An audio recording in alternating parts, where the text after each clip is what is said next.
Garrett Stubbs, we're going to throw it back to Garrett Stubbs when he was on with this past June to talk about the type of influence Rob Thomson has put on this team, what kind of influence he's had on this team in terms of lifting some of the stress, and we'll harken back to that FU mentality that Garrett Stubbs talked about when he was on with us back in June, as Rob Thomson has signed a 2-year deal.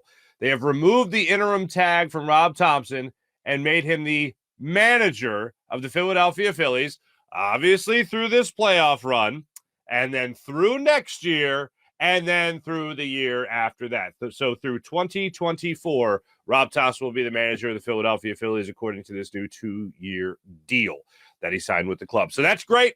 Obviously earned. You go 65 and 46. You go 19 games over 500 after taking over a team that was 22-29 before you were the then interim manager, now manager. That's pretty impressive. Well-deserved for Rob Thomson. I think maybe you could argue overdue.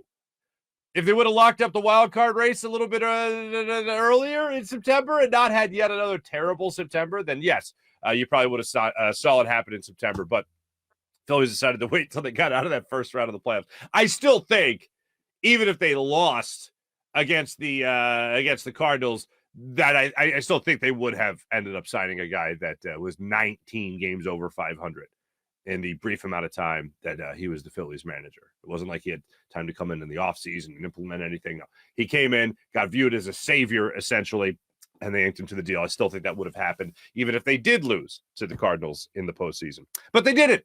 And today they start the NLDS against the Atlanta Braves in Atlanta. Ranger Suarez gets to start against Max Fried. So